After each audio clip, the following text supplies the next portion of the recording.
If you're looking to start your therapeutic microdosing journey, but don't know where to start, especially when looking for the highest quality ingredients, including nootropics, and what you'd expect from a true microdose capsule, check out our friends at Brainsupreme.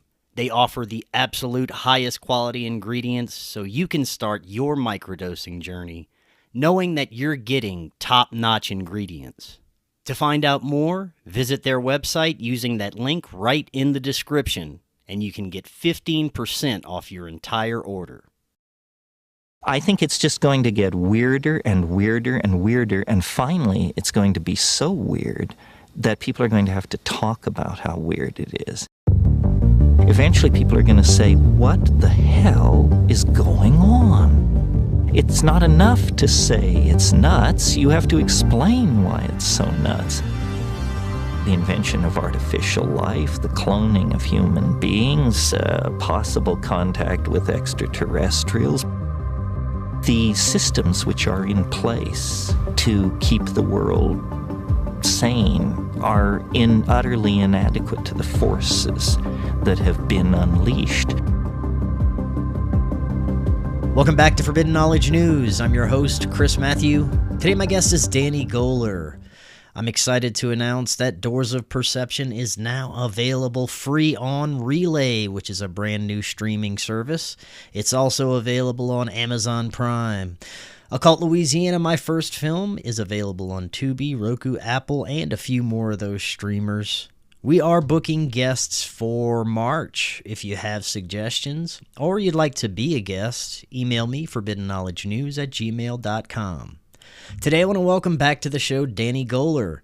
He is an independent researcher who has dedicated the past decade to understanding the fundamental nature of reality. Danny, welcome back. How you doing? Thank you so much for having me back, brother. It's great to see you again. You have been on an incredible journey since your initial experience with DMT and a laser pointer, which allowed you and now many others to perceive what appears to be code running through our reality, for lack of better words. Since then, you've been working with incredible researchers and scientists, not only recreating the initial experience, but utilizing a variety of scientific tools to explore the possibilities associated with this phenomena. And I'm really looking forward to hearing about your latest experiments and discoveries. Before we do, it's been a little while. Remind the audience a little bit about yourself and let them know how they can find out more. Well, thank you so much for this intro. I mean, it's everything that you said. I'm the guy who claims to have found a code in the laser when people happen to be on the spirit molecule, and they can just either go to my YouTube channel, which is Dango Thoughts, DANGO Thoughts, or just all of my links are on DannyGoler.com, DANNYGOLER.com, and it's really Danny Goler across most of it. So Substack, Instagram, TikTok, you can find me through my website mostly. For the audience that may not be familiar, you don't have to tell your whole story again, but maybe a brief synopsis that brings us up to date with everything that you've been working on. Sure. So a few years ago, I believe it's 5 years ago at this point, I became public with making an announcement, making a claim that I discovered that if you projected a refracted laser on any surface and you happen to be on DMT, you will see what seems to be like a self-executing code of some sort, which sparked a global conversation. I mean, it didn't happen overnight. It was many months and then years that in the making, and then slowly but surely, more and more people became aware of it. A lot of people started replicating it, and now we have where we arrive today is that we have an official nonprofit called Code of Reality, which is the investigative arm of this whole project. We're aiming to build a research center very soon, and me and my partner David Carter, who's officially moving for that specifically cross country. So it seems to be going all in the right direction. Since then, I've been speaking to a lot of different scientists. And we have some scientists on board. We're finishing shooting a movie very soon about this whole phenomena called The Discovery. Hopefully, it'll be out by June or July. I would hope. Wow. And yeah, that's about it. I mean, it goes through iterations, which means that now we're at the stage where slightly more mainstream scientists are starting to kind of talk about it. Obviously, it also gets a lot of pushback because of the obvious reasons. The claim is kind of out there. So it stands to reason that the majority of mainstream science would first put its cold shoulder towards it, which it should. It's exactly what it should be doing. That is the job of science, to maintain coherence within the structure of our knowledge of humanity. And as Terence McKenna used to famously say, if it's real, it can take the pressure. And my contention is that it is real. So it should be put through the full ringer of science, and if it's it holds water, it will come out on the other end with as a fully fledged phenomenon that we should investigate as humanity. Right on. Well, I love it, man. I think this is such important work. Maybe you could take us through the progression of experiments that started once you started to not only reach out to others, but once the scientific community got wind of everything. I mean, honestly, all the obvious ones first, which is like we try to project on different surfaces. We try to play, like influence the person's mind in other ways aside from the spirit molecule. So expose people to frequencies, binaural beats, music. There's the mood change. It seems that currently the code is whatever it is. We don't really know. Just also to make it super clear, now that the conversation advanced to a stage of a more serious discussion, at this point it's important to make it clear that we don't know the first thing about it. We call it the code of reality because it's kind of endearing, and I think of it more kind of like calling dark matter. Like, we don't know that it's matter, we just call it that because it interacts with gravity, so it just seems to be the thing that it might be, right? But we don't know the first thing about what it is. It's the same case with the code. We don't really know what it is. We don't know its code. We don't know its language. We don't know the first thing about it. All we know is that it's there. Everybody's seeing the same thing, it seems, and it's very stable, and it's in the way that it presents itself. So one of the things that we really try to focus on is isolate any parameter that might give us a handle on what is it exactly and how it comes to be observed in this way. And under that is everything I just mentioned, which is different surfaces, different conditions in which the observers look at it. We even did it inside of a Faraday cage. Didn't make any difference. We know that it works across many substances. All tryptamines work. All frequencies of light work, even when you're changing it in real time. We went to the incredible lab of Mark Sokol in New Jersey and Falcon Space. He officially investigates anti-gravity technology. So like he takes the whole UFO thing very seriously, and he does it open, like in an open way. So he says, if it's real, I'm going to figure it out. And we came to his lab, and he was very welcoming. He allowed us to play with all kinds of fun things in his lab. We tried polarizers. We tried, like I said, different substances.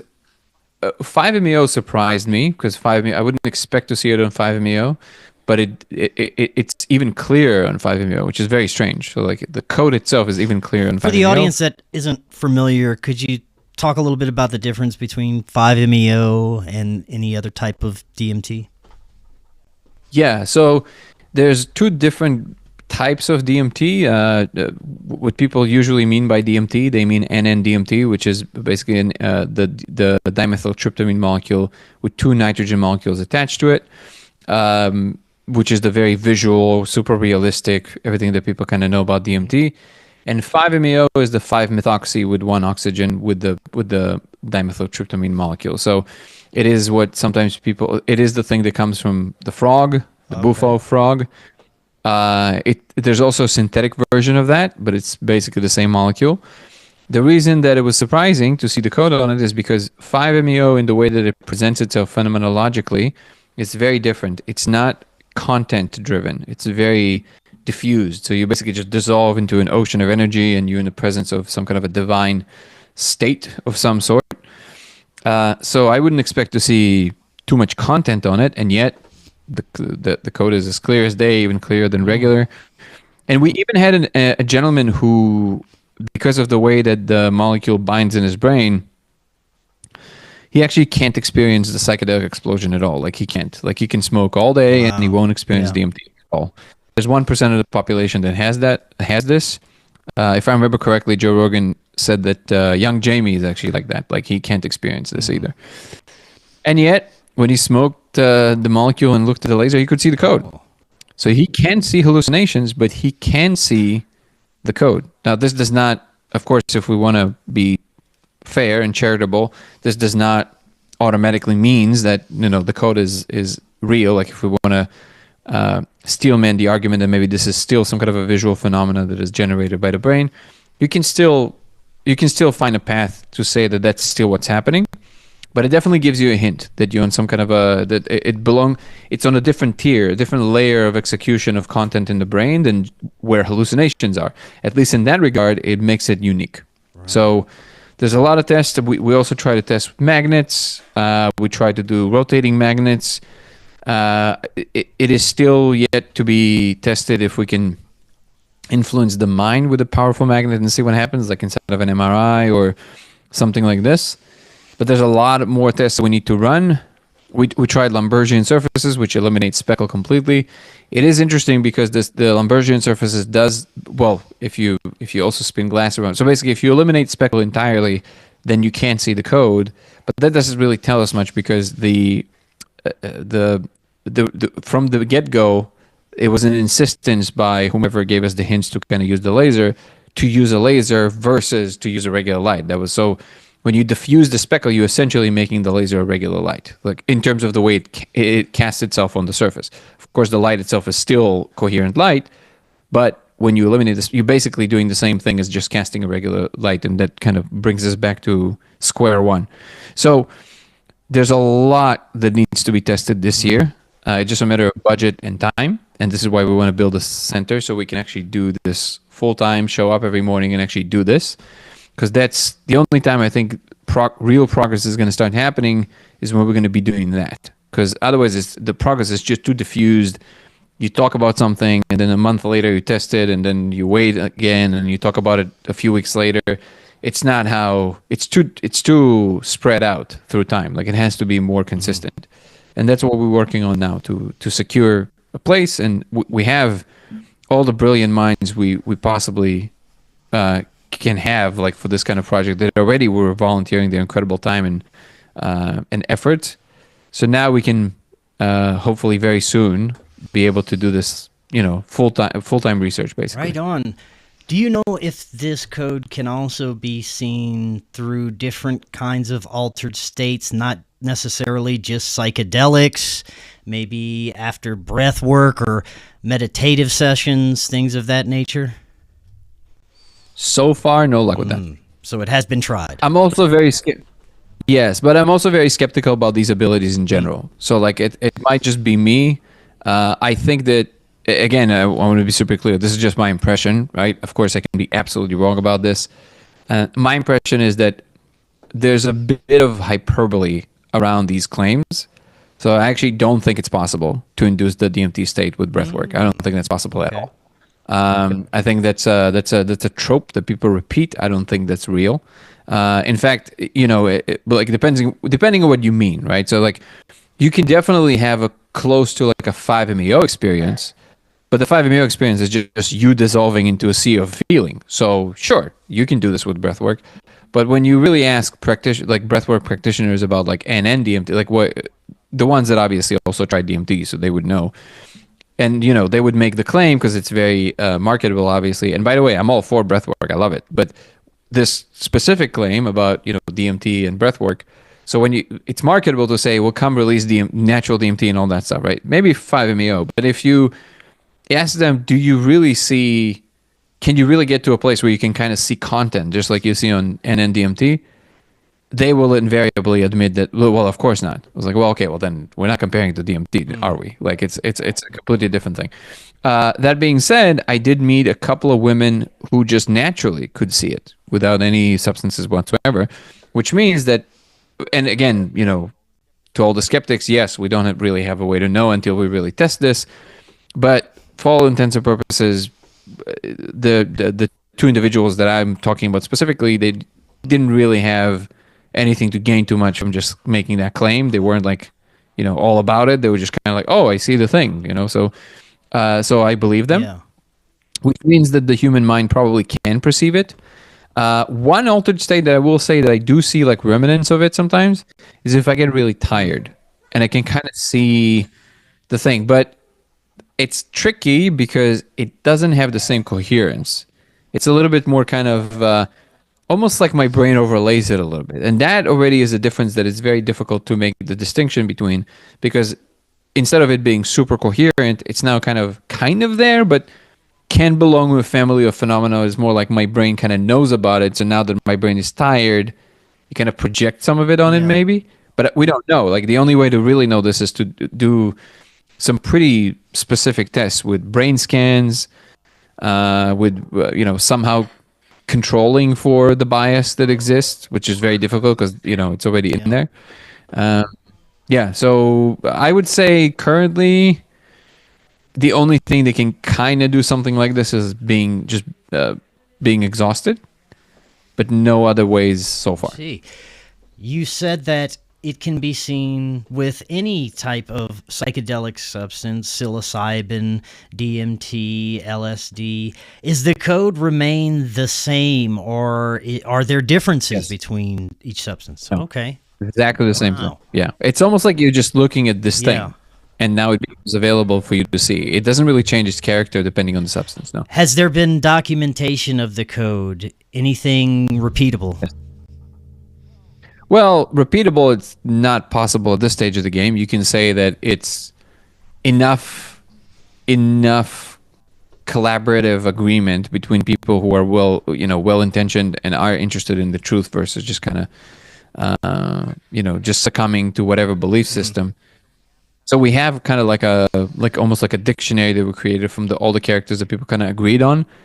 But no, this is nowhere near like a certainty, because the only way to have that is to have some kind of an ability to record from your experience, right? So like maybe a Neuralink or something.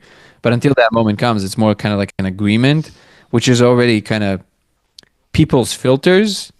So it's hard to know if it's exactly the same characters.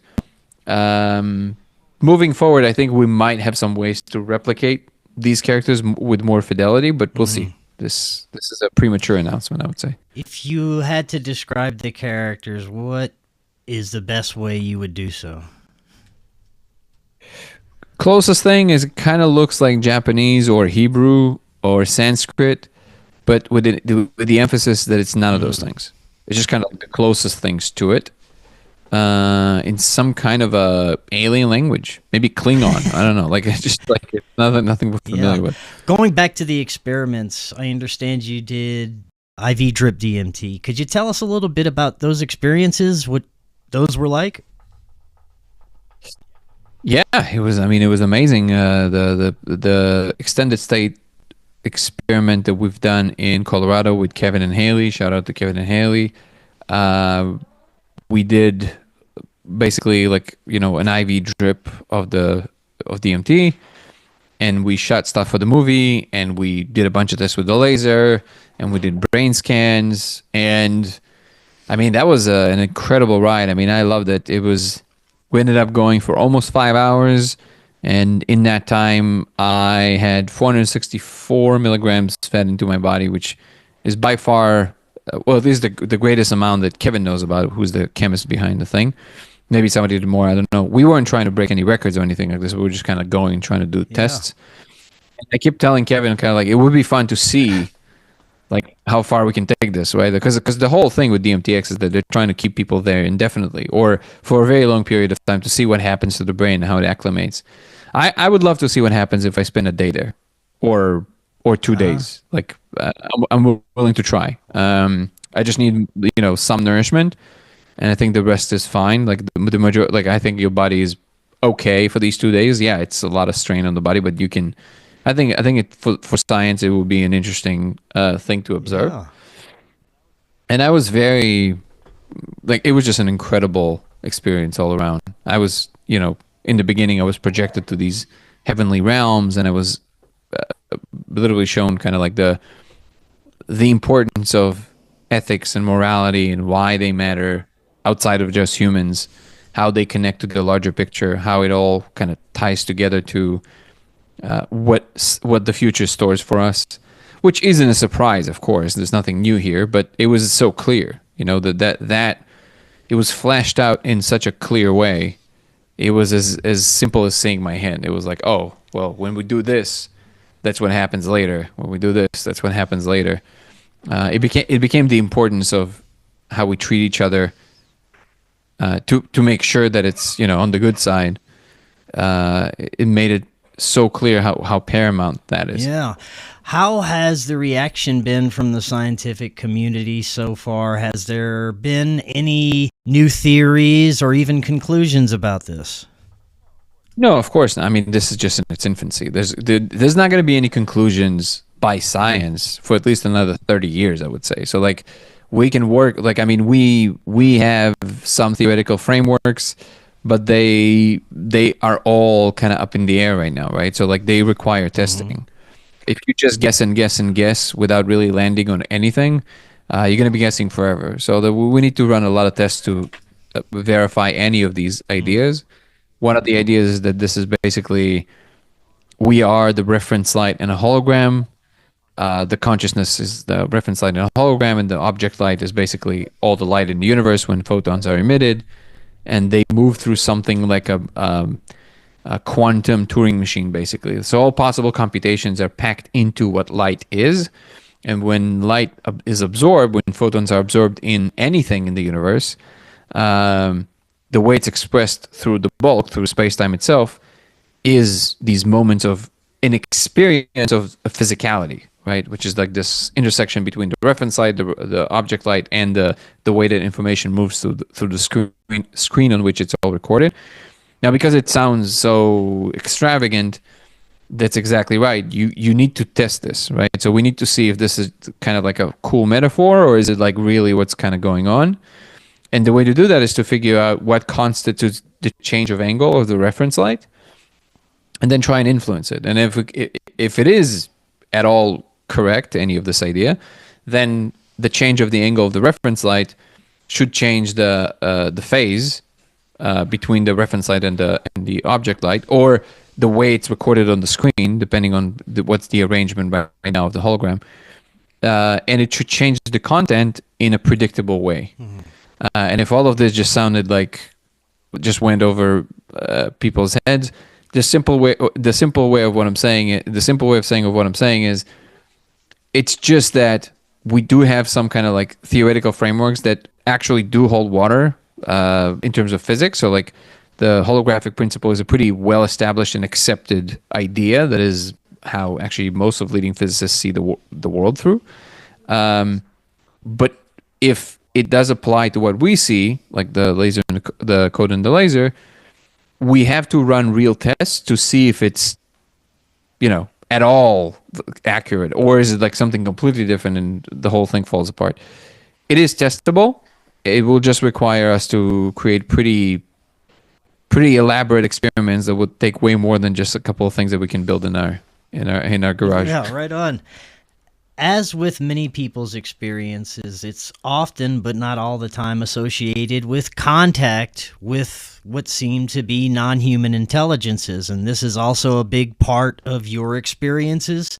Without having any conclusions, let's talk about possibilities as it relates to what these beings are, what their intentions are, what the relationship with us is. Based on your experiences and the others that you've been working with, do you have any thoughts on what these beings are? They are the simulators. They simulate the space. You think they facilitate reality in general? Correct. Realities, many realities. From what I understand, there's basically almost like think of it like there's a central architect, and that architect basically issues contracts to different companies that do this. And this is the company that happens to be running one of our reality, as many others. So there's like very large number of these realities of all kinds. Some of them are very similar to what we experience. Other ones, so basically, the multiverse essentially. But I would say that the multiverse is also one of many, and these are all run by probably different companies that may kind of different species do this. And when civilizations inside these simulations that are conscious start to understand what's going on, then there are protocols to basically cushion the news. So like kind of allow you to absorb the ontological shock a little easier. And that's essentially what's going on. And it's being disclosed in a gentle way. So people keep talking about the disclosure. Well, the disclosure is not going to, according to from my perception of it, a lot of people don't like this, especially in the UFO community, because they want the mothership to land on the lawn of the White House or something. But that's not what I see as the disclosure is already happening. It's just being disclosed gently to every single person in the way that they can understand. And I would say that if you're looking for the disclosure out there, you're never going to find it. This is why I find these kind of, big announcements a little strange, because at least to me, it's clear that the disclosure is happening through us all the time. So like people are basically waking up to what in fact is going on, and then they just see it, and then they have to kind of sit on it, and for the most part be quiet, because it's, both other people are just kind of still looking in the wrong place, so to speak. And then, because obviously, if there's anything that maybe can help people understand why it's done this way and not in any other way, that's the only acceptable ethical way to do it. Because if you're going to be doing anything that even remotely resembles what people imagine the disclosure to be, which is like big announcements, the president comes to the podium and does this whole thing, there is no scenario in which this does not produce mass panic. Even for the people that really want to know, there is no world in which this does not disturb the system way too much. Right. It has to be done gently through the entire system at once. It cannot be one person telling you about this, right? So, for example, I'm telling you what I discovered. Okay, great. But people get to still accept what I'm saying, not accept what I'm saying. I'm just a person, just like them. They have the same value. They have the same level of importance in the system as a node in the system that either accepts or rejects a proposition. That still very much belongs in the more gentle way, right? Versus somebody with high authority coming on and saying, here's how things are, because now it just changes the entire thing, right? And I'm not saying that UFOs are not real. I've seen them myself. I know they exist. But these claims about like knowing who they are, where they're from, all that stuff, of course I can't know, and it's completely realistic to assume that some governments might know. My impression after interacting with these things is that they don't really know. Like they just kind of, it's a story that is being told to create the idea that somebody somewhere knows, which actually pacifies the panic, right? Which, by the way, is not a bad idea, to be clear. Like, I'm not actually knocking it down. Like, it might be the best way to do it. But I think the disclosure is happening. It will happen more and more. But all people need to know, they can know themselves. All they got to do is pay attention. So, like, pay attention to your inner space more than you paying attention to podcasts or other people or anything like this. It can be told to you directly. You just need to kind of quiet yourself and pay attention and listen. Right. Just like humans, I believe, with the non-human intelligences, there's a duality amongst them. Have you experienced negative or malevolent intelligences during your DMT experiences? Yeah, many times. Could you tell us about the experiences and what you think may be behind it or what you gleaned from it?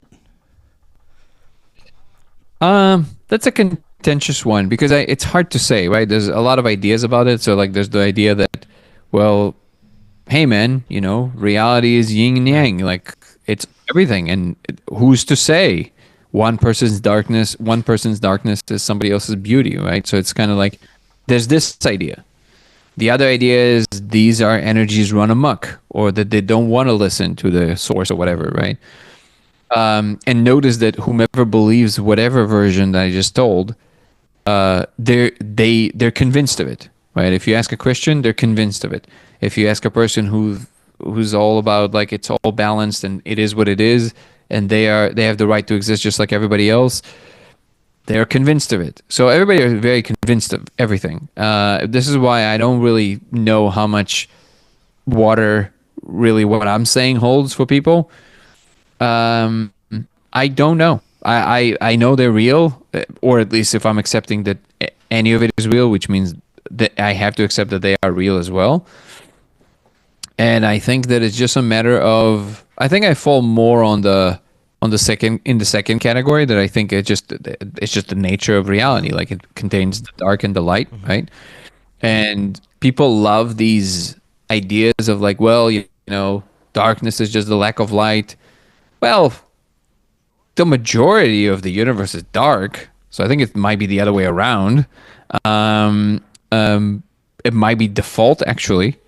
We like the idea that, it all starts with light and then darkness is just the lack of light. But if you look around, 99% of it is dark, right? So maybe that's actually default. But the more I interact with the public, the more I understand that what I say actually does like some swaying for people. So in that regard, I feel obligated to say that what you want to always be asking yourself, which sometimes is not the most comfortable question to ask yourself, but I think it's an important one. Every person should always ask themselves, why do I care about that? I don't know how many people really pause and think about that, right? If you talk to me about, we just spoke about the disclosure or anything else, why does it matter to you? So if it's just a matter of entertainment, okay, I get it. But like, look beyond it. Like, why do you care, right? Because if you care in terms of what the truth is, then let's face it, none of us knows. Like, all the people with all the confidence, we don't know, and you don't know, right? I don't care who you are, you don't know. But if you're talking about like what we want to assume about reality, which gives rise to this scenario or that scenario, like the kind of beliefs we have and the kind of futures that it gives rise to, okay, I'm with you there. That's an important component to consider. Well, then I would say it doesn't really matter what it really is until you can interact with it directly in ways that make a difference. So like if right now, there's a big, I'm sure you're familiar, of course, this big idea of like prison Earth, right? Whatever. Okay. Well, here's the thing. This is a completely irrelevant idea unless you can actually do something with it, right? So if that's the case, and you spend your time kind of giving a lot of credence to this idea without having any shred, like people think there's evidence, there's zero evidence for this, right? But it's an idea that a lot of people repeat, so people confuse that with evidence. That's not what evidence is. So then they say, well, so many people wouldn't be talking about it if it wouldn't be true. No, that's not true at all. A lot of people talk about a lot of things that are complete nonsense. However, it's not even about the claim itself. If it's true and there's nothing you can do about it, why not just enjoy this? Because all you're doing is that you're just adding suffering inside of the state that you're already in. Maybe the fact that you made not aware of it is actually for your own benefit, right? And then just enjoy this. Just step outside, enjoy nature, live your life, enjoy your friends, all that stuff, right? And that's a much better time spent. Now, if you still insist that, no, we got to know, like, it gives you a lot of meaning of kind of pursuit after the whatever truth it is. Everybody have the right to do whatever they want. I would just submit to you, you would be much happier. Why not assume good possibilities? You have as much evidence for the belief of prison Earth And I know some people are screaming at the screen right now because they think there's zero evidence. So I'll be very clear with you. But do you have as much evidence for this as much as you have for the best possibility you ever imagined? What if this is just all beautiful school and all of these ideas are actually forms of kind of lessons that you have to partake in to see how you progress with your understanding, with your state of being?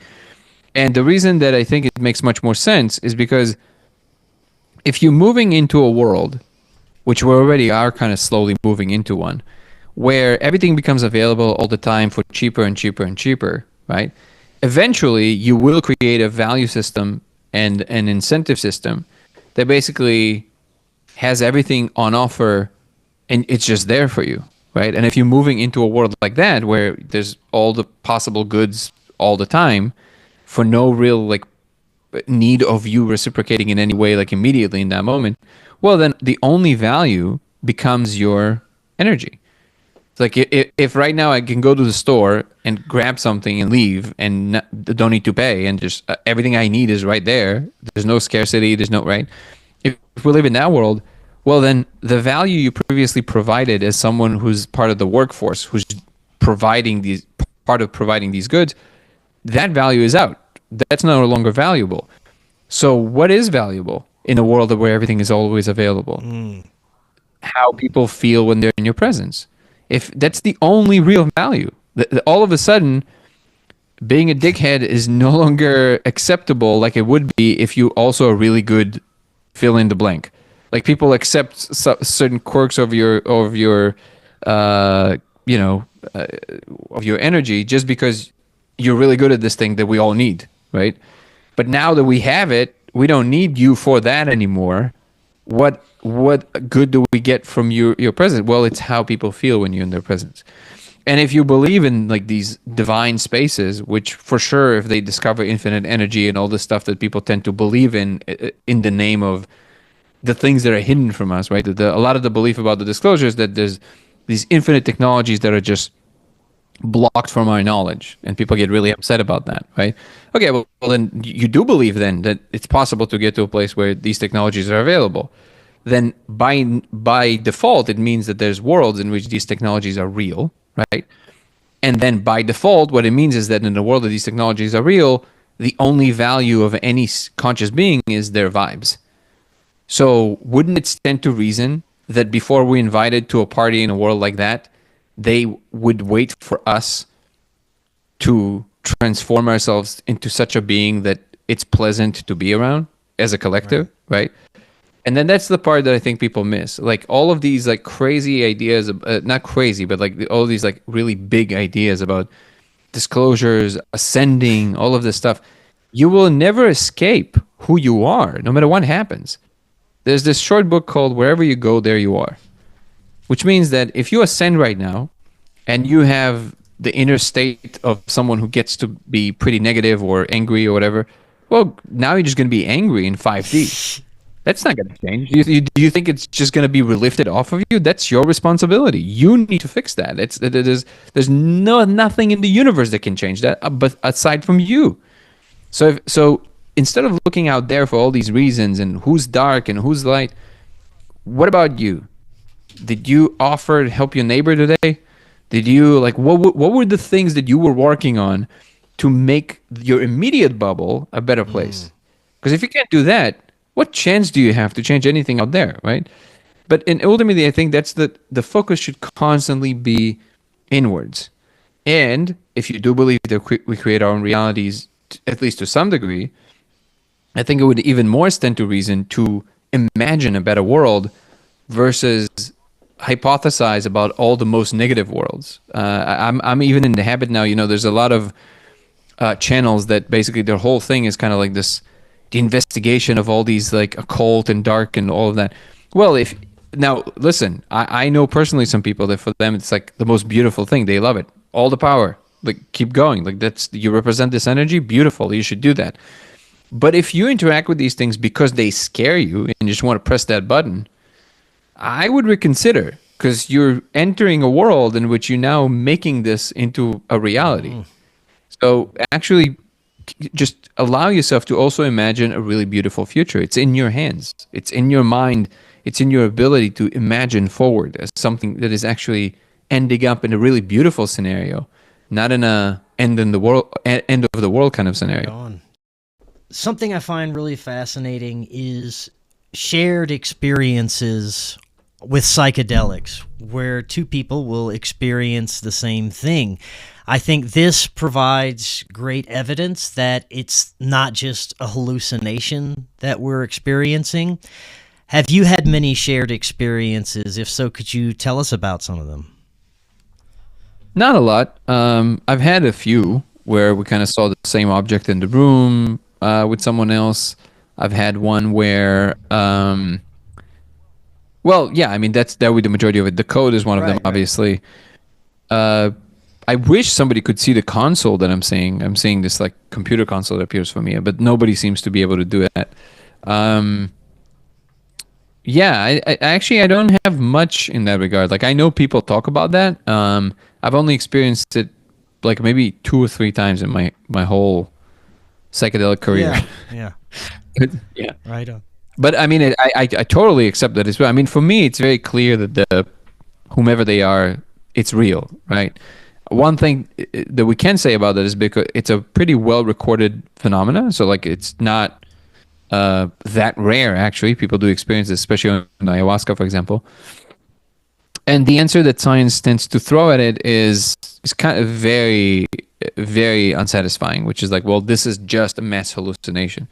Well, hold on one second. What does that mean? Like, do you know what that means? Like, well, did you have an explanation of how that happens? That you get to attach the word just before it? Like, what do you mean just? Like, you don't know how this happens, right?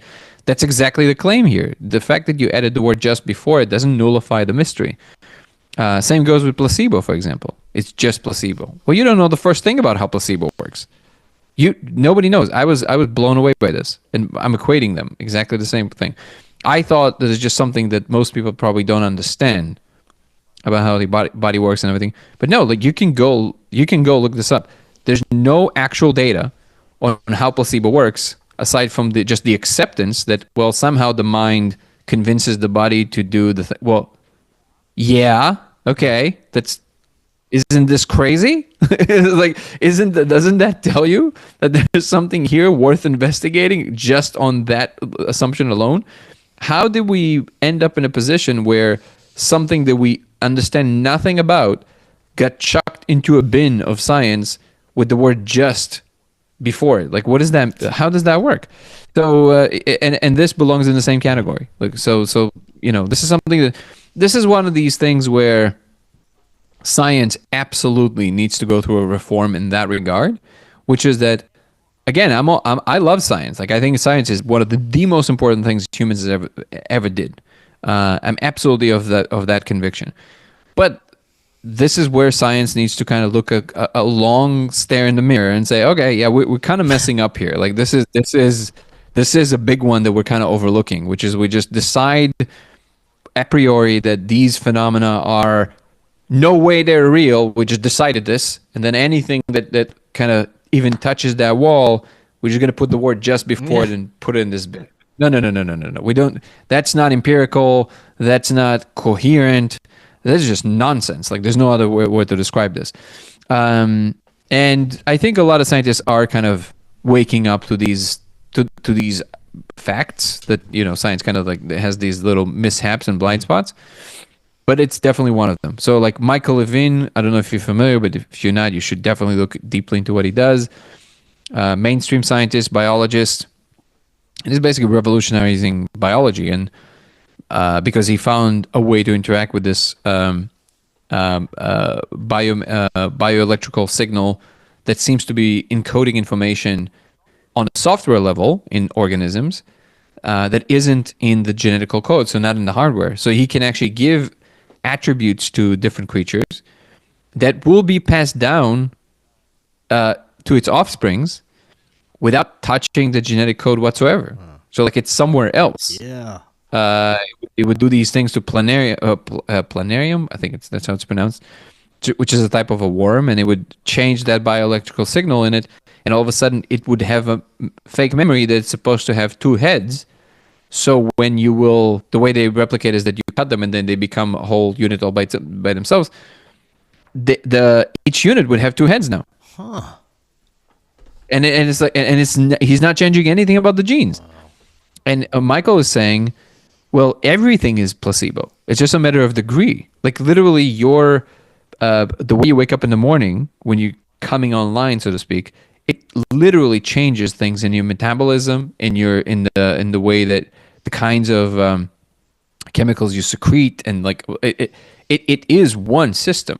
Whatever your conscious perception is doing is part of it. It's some kind of a... Now, he has his own theory about it, which is he thinks it's an execution of some vector space that we don't quite understand. But there's a lot that science was just kind of overlooking for a long time, and placebo is one of them, and mass hallucinations, I think you nailed it. It's definitely one of them. Oh, that's so fascinating.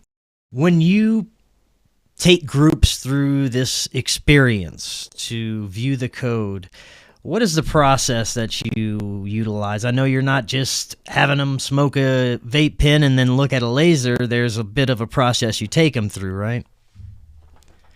So the first thing to say is that we never take groups through it. Within the context of the film, people wanted to participate and they wanted to do it. So the way it works is that they basically would, do their thing and show up, and we would just kind of guide them to the thing because we can't really tell them to do it. Now I'm doing a retreat in which the stuff will be available. So whenever we do these sessions, we're basically just setting up as much of the ceremonial boundaries that any other sacred ceremony would have, which is do some breath work before, just 3 rounds of Wim Hof, do some sometimes, depending on people's comfortability level, would even say a little prayer to kind of open the circle, things like this, just to kind of set up a setting and a boundary. And then it definitely makes a difference, it seems, in terms of energy at the end of it and all of that stuff. So I think there's really important the role that ceremony plays in this whole thing is really important, way more than I previously considered. Like I was really not big into these kind of witchy stuff, but I think it's very important. I think it sets up, I would say pretty reliably, it sets up an energetic container that changes the experience and changes how people feel after the experience. So it's just a matter of attention, I would say. It doesn't really matter. Well, maybe it does, but my experience is that it doesn't really matter that much the exact words you're saying, like with the prayer or whatever. What matters more is your attention, state of being, inducing a more positive state in the room from all the humans involved. I think that's really the main aim with these things. What are your thoughts on the psychedelic industry and the direction it's headed? These healing groups and facilities. How do you feel about how everything is progressing with psychedelic industry? I think it's fine. I know a lot of people pass criticism on it, but I think it's honestly the passing of the criticism of it is just as much of a fad as the thing they're criticizing. So one of the biggest critiques, right? It's kind of like, oh, look at the Western world. Here they are again, taking stuff, appropriating stuff from the Aboriginal people and from the shamanic traditions. And of course, there's always going to be room for real criticism of how to do things, especially in this open society that tends to do that. But notice that critique is exactly the thing that modern societies, that's their gift to the world, which is the fact that we get to do this. We get to criticize one another and correct course accordingly. That's actually our strength. And that is sometimes kind of being obfuscated a little bit from this whole thing, because the truth is that complaining about others doing things is the easiest thing you can possibly do, right? It requires you to do no work whatsoever. You just sit and in front of your device and just like typing away. That's all you got to do, which is just as much, like I said, as much of a fad and a phenomena that exists in the Western world and exists nowhere else, because this lack of coherence that we notice in ourselves also happens to be the thing that brings all the progress, because we're constantly at each other's throats at doing things better. For better or worse, that's the thing that actually drives progress, right? So I'm not that strident about this whole thing. I think Yes, there's many ways in which we can do things better all the time, but that's what we do best, and we will get better. And if you notice, even the fact of that we're talking about this already gives rise to this next iteration of itself, which is like people hear it, the criticism, and they go, oh, okay, didn't realize it comes across that way.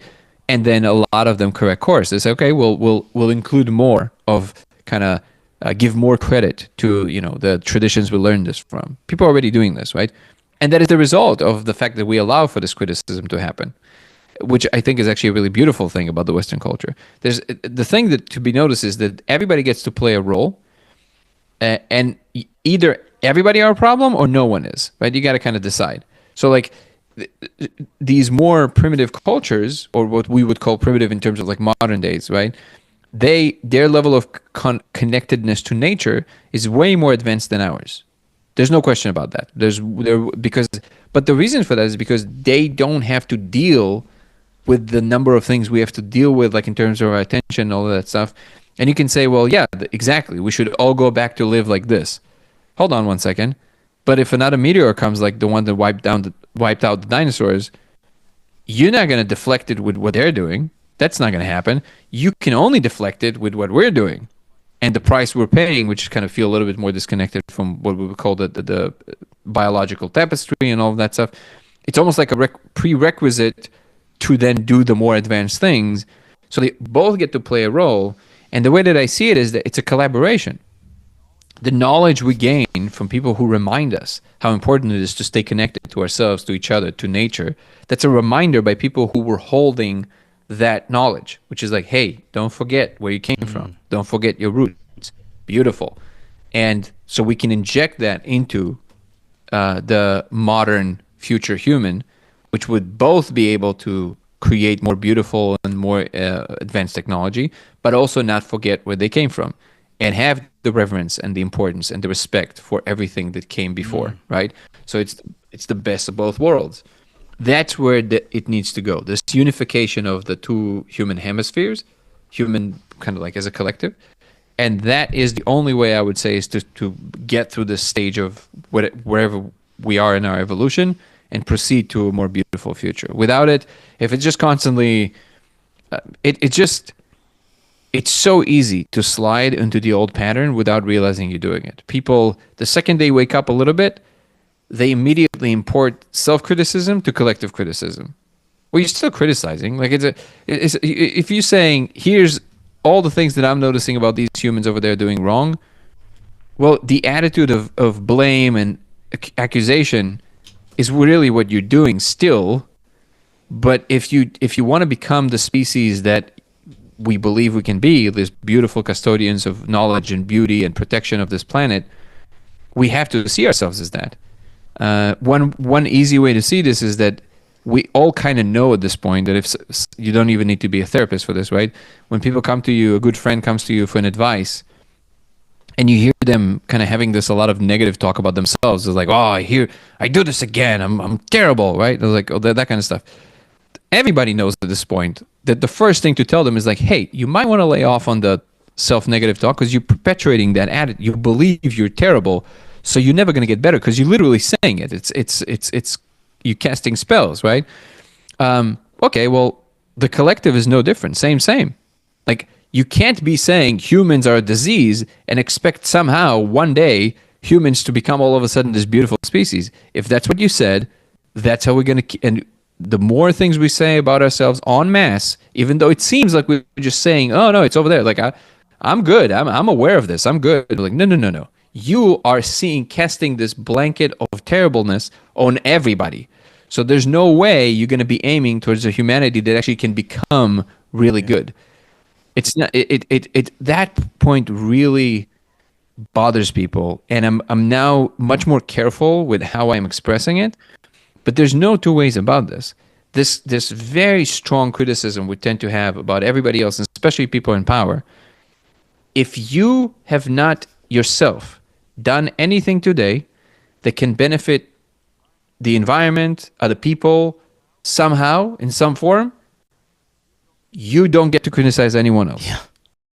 Do you have any thoughts on how these discoveries may affect religious systems, dogmatic beliefs, the discoveries about the nature of reality, that there may be non-human intelligences involved, and it may be much different than traditional biblical or spiritual beliefs would have us believe? Well, I think it's actually surprisingly, especially specifically for Christians, for example, I don't think it's that surprising, honestly. And I actually recently befriended a gentleman who is a very devout Muslim, and he was, he came, he saw the code. He says that, at least in Islam, it's like the idea of the multiverse and parallel worlds is like a very common idea. It's in fact what a lot of Muslims believe. So it's not that surprising to them. I think religious people will always keep seeing it through their lens. And I don't even think they're necessarily wrong. Like, I think that there's definitely something going on that at least some of the way the religious enterprises chose to see it as, kind of translates. Like, it's just that what is the real thing? Well, that is not something that you can pack into words. That's for sure. But I think everybody accepts this, right? Like, you can't really express what the Lord is. You can't really express what Allah is. You could like these beliefs about what is there at the top that is we all kind of owe our existence to. I think everybody are in agreement that you can't really express that with words. Good. Okay, so the ultimate mystery cannot be expressed with words. And now really what we're saying is that we're playing different language games to express how it feels to us, how we feel about it. So I don't think it actually would be as disturbing as long as we're allowing the message to be fluid enough for people to just see it through their own lens. The idea isn't to just break the status quo. It's to expand the blanket of perception. It's to allow ourselves to expand that bubble and allow more things in at the same time and realize, different people just have a different story about it, but we are talking about the same thing. It's more about the vibe of it than the words we use to describe that vibe, I would say. So I don't think it would do much to change people's religious belief systems, nor do I think it should.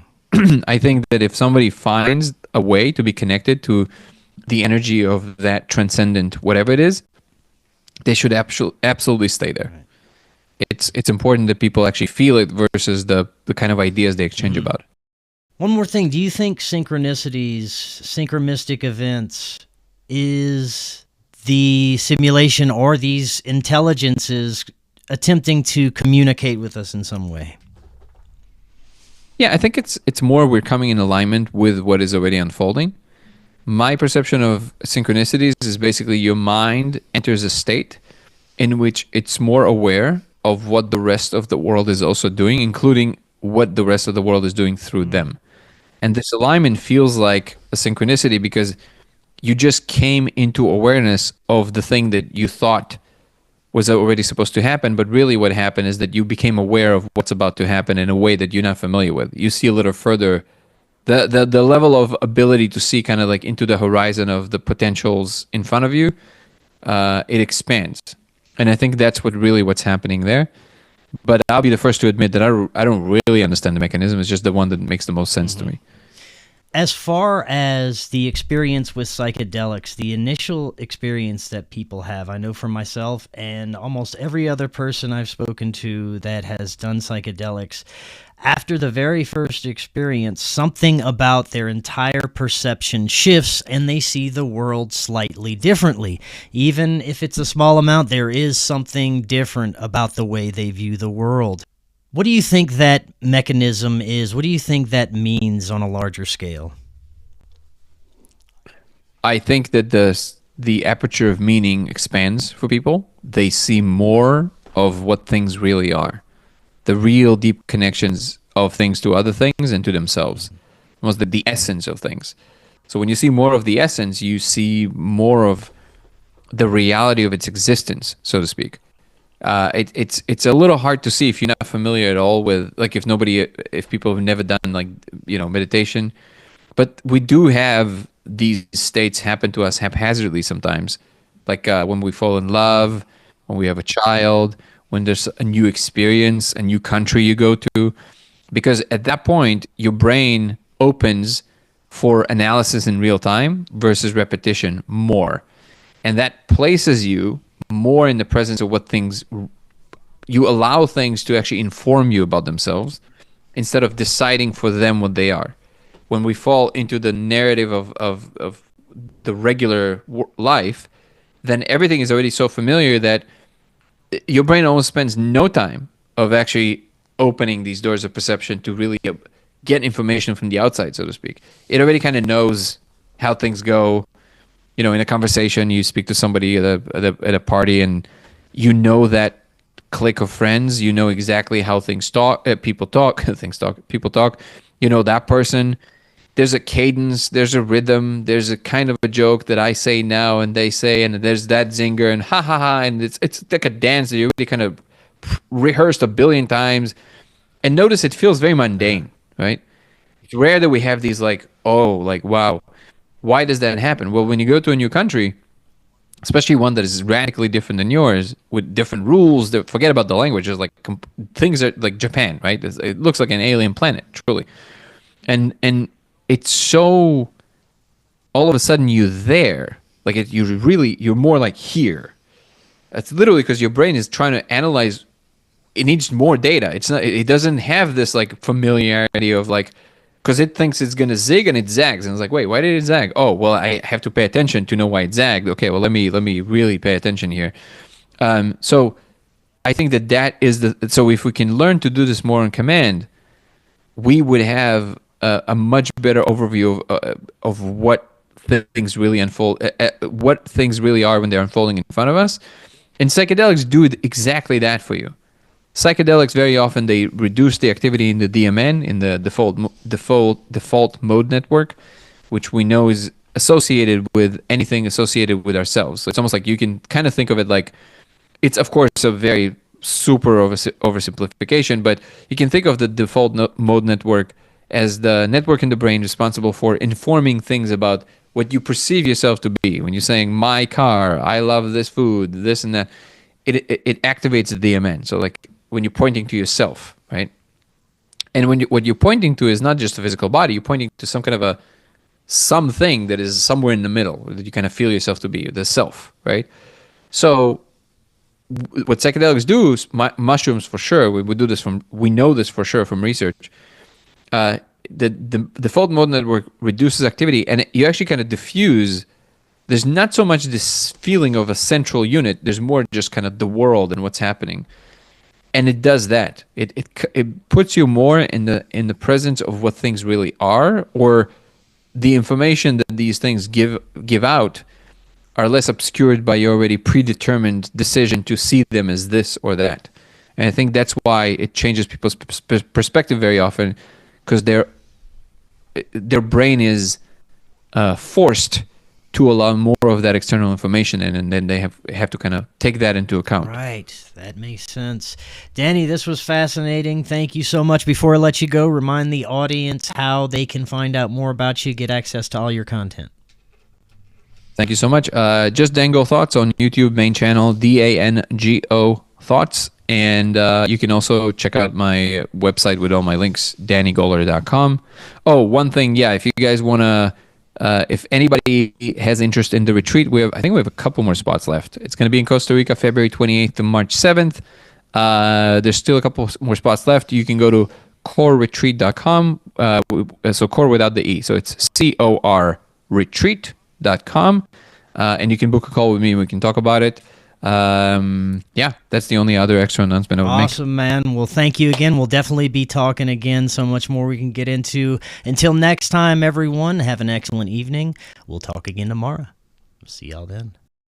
Hello, friends. I am so excited to tell you about Independent Media Token. Independent Media Token is a brand new way to show your support for independent media without having to donate a dime. Independent Media Token is a cryptocurrency on the Solana blockchain designed to generate funds to promote and foster the growth of independent content creators, allowing them to engage in their art without having to worry about being demonetized. Through a network of media partners, of which you yourself can become a part of, Independent Media Token's goal is to ensure the powers that be can never cut off all of our areas of funding and censor the only free voices left in the world. Join the movement today. You can pick up Independent Media Token using Phantom Wallet or the Solana wallet of your choice, where you can easily swap your Solana for IMT. Grab some IMT today and remember to always know your team. To learn more, visit independentmediatoken.com or use the link right in the description. Are you and your family prepared for an emergency? Maybe the fake alien invasion? Now is the time to prepare yourself and your family for any event. Check out Prep Starts Now. Their mission is to provide high-quality preparedness products that empower individuals and families to be ready for any situation. They're committed to delivering reliable, trusted gear to ensure your safety, security, and peace of mind in times of need. Their product selection is carefully curated to provide you with the essential gear you need to stay prepared. From emergency kits to tactical tools, every item is chosen for its reliability and practicality. Prep Starts Now understands the importance of family, and their goal is to equip you with everything you need to build a solid plan for your family's preparedness. In today's ever-changing world, being prepared is more important than ever, and Prep Starts Now is here to help you and your family stay ready with quality products and practical guidance. Use the link in the description and get 15% off your order. We live in an incredible age of information. More and more, we're discovering that we've been lied to and misled about much of our human history. Cory Hughes is providing profound revelations about World War I, World War II, the JFK assassination, Martin Luther King's assassination, and much, much more on his new Substack, Bloody History. Subscribe now for as little as $5 monthly. Just click that link right in the description to get started now and learn about our true history.